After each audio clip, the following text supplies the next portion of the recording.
दोस्तों, ये दुनिया हम इंसानों को और लाखों करोड़ों जीव जंतुओं को भगवान की तरफ से दिया हुआ एक बेशकीमती तोहफा है, जहाँ पर हम इंसान और कई तरह के जीव जंतु साथ में मिल बांट कर रहते हैं। लेकिन कई सारे लोग सोचते हैं कि इस दुनिया में सिर्फ हम और कुछ ऐसे जीव जंतु रहते हैं जिन्हें हम जानते हैं, जबकि ऐसा बिल्कुल भी नहीं है। इस दुनिया में कुछ ऐसी खतरनाक चीज़ें भी रहती हैं जिनके बारे में हमको कुछ भी नहीं पता। वो हमारी दुनिया से बिल्कुल अलग रहते हैं, इसी ग्रह पर हमारे साथ, लेकिन हमसे बिल्कुल अलग। लेकिन जब कभी हमारे जैसा कोई आम इंसान इन खतरनाक एंटिटीज़ की दुनिया में दखल अंदाजी करने की कोशिश करता है या फिर गलती से किसी इंसान का इन एंटिटीज़ से सामना हो जाता है, तो कुछ बहुत ही भयानक होता है, बहुत ही खतरनाक, जो किसी ने भी नहीं सोचा होगा। और आज एक ऐसा ही ट्रू हॉरर इंसिडेंट मैं आप सबके साथ शेयर करने जा रहा हूँ, जो हमारे ही एक सब्सक्राइबर आशीष के साथ हुआ था। So first of all thank you so much Ashish for sharing your story with us. तो आइए दोस्तों, अब इस स्टोरी को शुरू करते हैं। दोस्तों, इस कहानी की शुरुआत होती है उत्तराखंड से, जब आशीष सिर्फ 15 साल का था। दोस्तों, आशीष बचपन से ही काफ़ी ज़्यादा शैतान था और उसके पूरे गांव में उससे ज़्यादा शैतान कोई भी नहीं था। और आए दिन आशीष को अपनी शरारतों और गलतियों के लिए डांट और मार भी पड़ती रहती थी, लेकिन आशीष के ऊपर इन सब चीज़ों का कोई भी फर्क नहीं पड़ता था। वो काफ़ी ज़्यादा शैतान, हंसमुख और ब्राइट बच्चा था जिसको खेलना काफ़ी पसंद था। और आशीष को बचपन से ही मूवी देखना भी बहुत ही ज़्यादा पसंद था। जब भी कोई नई मूवी रिलीज़ होती तो आशीष कहीं ना कहीं से पैसे जुगाड़ कर फिल्म देखने जाया करता था। आशीष अपने गांव में अपने कज़न्स के साथ रहा करता था और वो अपने कज़न्स के साथ ही मूवी देखने जाया करता था। लेकिन आशीष जहां पर रहता था, मूवी थिएटर उस जगह से थोड़ा सा दूर था। इसी वजह से आशीष के घर वाले ये बिल्कुल भी नहीं चाहते थे कि आशीष कभी भी फिल्म देखने जाए, क्योंकि वो इस बात को अच्छी तरीके से जानते थे कि आशीष काफ़ी ज़्यादा शैतान है और वो कोई भी गड़बड़ रास्ते में कर सकता है या फिर उसके साथ कोई भी दुर्घटना हो सकती है। तो वो कभी भी आशीष को फिल्म देखने नहीं जाने देते थे। लेकिन आशीष कहाँ मानने वाला था, वो तो हमेशा फिल्में देखने जाता रहता था। अब दोस्तों, ऐसे ही एक शाम आशीष अपने 4 कज़न्स के साथ मूवी देखने का प्लान बनाता है, जिसके बाद वो अपने घर से पैसे चुराता है और मूवी देखने के लिए निकल जाता है। मूवी देखते देखते इन 5 भाइयों को काफ़ी ज़्यादा टाइम हो जाता है और जब वो घर लौट रहे होते हैं उस टाइम लगभग रात के 11 बज रहे होते हैं। इतनी रात होने की वजह से आशीष को काफ़ी ज़्यादा डर लग रहा था। उसको पता था कि आज उसकी मम्मी उसको बहुत ज़्यादा पीटने वाली है, लेकिन उसके 4 कज़न थोड़ा चिल थे, क्योंकि वो उससे उम्र में थोड़े से बड़े थे।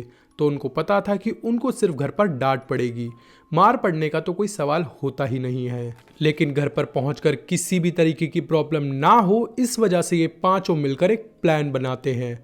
वो प्लान बनाते हैं कि घर जाते वक्त रास्ते में जो नदी पड़ती है वो वहाँ से रात में मछलियाँ पकड़ेंगे और घर पर लेकर जाएंगे, ताकि घर वाले उनसे काफ़ी ज़्यादा खुश हो जाएं और उनको एक बहाना भी मिल जाए कि हम तो मछलियाँ पकड़ने गए थे। अब ये 5 चलते चलते नदी के बेहद करीब आ पहुँचते हैं।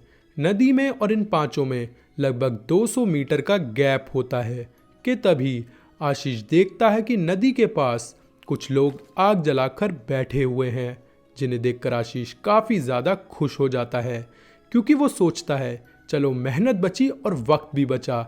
अब मैं इन लोगों से मछली मांग लूंगा और हमें मछली पकड़नी भी नहीं पड़ेगी, क्योंकि दूर से उसको उन लोगों को देखकर ऐसा महसूस होता है कि ये जो लोग आग जलाकर बैठे हैं ये पक्का मछुआरे ही होंगे। ये इतनी रात में मछलियाँ पकड़ रहे होंगे और ये कुछ मछली हमें दे देंगे तो कोई भी प्रॉब्लम नहीं होगी।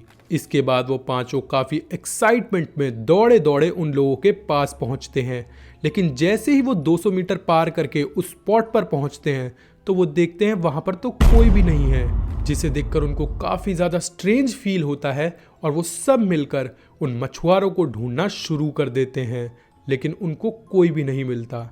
इतने में ही ढूंढते ढूंढते आशीष का पैर किसी जलती हुई चीज़ के ऊपर पड़ता है और जैसे ही वो उस जलती हुई चीज़ को चांद की रोशनी में देखने की कोशिश करता है तो उसके होश उड़ जाते हैं, क्योंकि वो एक जलती हुई टांग थी। ये देखते ही वो पांचों काफी ज्यादा घबरा जाते हैं और वो दौड़ते हुए अपने घर की तरफ पहुंचते हैं। और जब ये सब अपने घर पहुंचते हैं तो ये एक एक बात अपनी फैमिली के साथ शेयर करते हैं, लेकिन पूरे परिवार में इनकी बात कोई भी नहीं सुनता और इनको बहुत ज़्यादा डांट और मार भी पड़ती है। लेकिन ठीक इसके अगले दिन इनको पता चलता है कि जो जली हुई टांग इनको मिली थी वो एक औरत की थी, जिसको मरने के बाद उस जगह पर जलाया गया था। और उस रात के बाद इन पांचों का बिहेवियर काफ़ी ज़्यादा चेंज हो चुका था। आशीष जो इतना ज़्यादा शैतान था, मस्तीखोर था, वो अचानक से बिल्कुल शांत पड़ चुका था। और इवन उसके चारों कज़न वो भी काफ़ी ज़्यादा शांत हो गए थे और कह सकते हैं कि वो एकदम से डिप्रेशन में चले गए थे। इवन वो आपस में भी बातें नहीं करते थे, वो अलग अलग रहते थे और पूरा पूरा दिन सिर्फ अपने बिस्तर में लेटे रहते थे।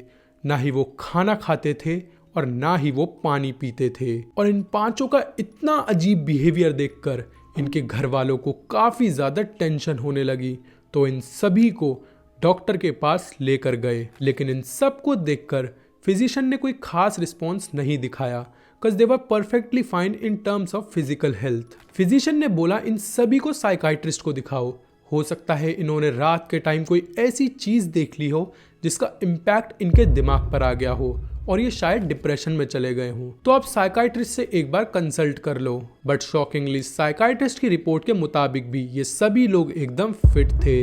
इन बच्चों का ये अजीब और डिप्रेस्ड बिहेवियर घर वालों के लिए काफ़ी बड़ा मैटर ऑफ कंसर्न बनता जा रहा था, तो सबने फैसला लिया कि वो इन बच्चों को एक तांत्रिक के पास दिखाने लेकर जाएंगे। और उसके बाद ऐसा ही हुआ, सब लोग मिलकर तांत्रिक के पास गए, जिसके बाद तांत्रिक ने कुछ विधियां करी और उन बच्चों से थोड़ी बहुत पूछताछ करी, जिसके बाद तांत्रिक ने सभी को बताया कि उस रात जो भी कुछ इन बच्चों ने देखा वो आग के पास बैठे हुए लोग, वो कोई इंसान नहीं थे, वो डेविल्स थे जो उस औरत की बॉडी को खाने आए थे। और उसी वक्त इन बच्चों ने उस जगह पर जाकर बहुत बड़ी गलती कर दी है, जिसकी वजह से इन बच्चों के ऊपर एक नेगेटिव एनर्जी आ चुकी है और ये इस वजह से इतना अजीब बिहेव कर रहे हैं। उन बच्चों के साथ ही साथ उनके घर वाले भी काफ़ी ज़्यादा घबरा चुके थे, जिसके बाद उन सभी लोगों ने तांत्रिक बाबा से कहा, बाबा जी कुछ भी करके ये नेगेटिव एनर्जी इन बच्चों से अलग कर दीजिए, इन बच्चों को प्लीज़ पहले जैसा कर दीजिए। इसके बाद उन तांत्रिक बाबा जी ने पूरे 21 दिन तक हर एक दिन उन बच्चों के ऊपर अलग अलग विधियां करी, अलग अलग रिचुअल्स परफॉर्म करे, जिसके बाद धीरे धीरे करके वो बच्चे ठीक होने लगे। लेकिन आशीष अभी भी इस हादसे से पूरी तरह से नहीं उबर पाया है। सूरज ढलने के बाद वो अकेला घर से बाहर कहीं भी नहीं निकलता और थोड़ा भी अंधेरा जहाँ पर होता है आशीष वहाँ पर नहीं रह पाता। उसको बहुत ज़्यादा डर लगता है। इवन इतने साल बीत जाने के बाद भी आशीष को बहुत भयानक सपने आते हैं, जिसमें अलग अलग तरह से वही इंसिडेंट आशीष को दिखाई देता रहता है। आशीष लिखता है कि उसको नहीं लगता कि वो अपनी पूरी जिंदगी भी इस ट्रॉमा से कभी उबर पाएगा।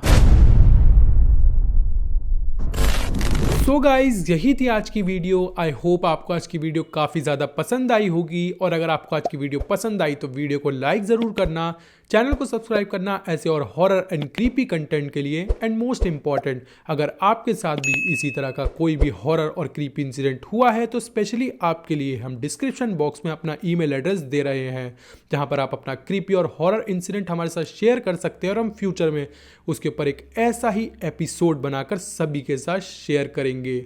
सो दोस्तों, मिलते हैं किसी नेक्स्ट वीडियो में। Till then bye bye and take care.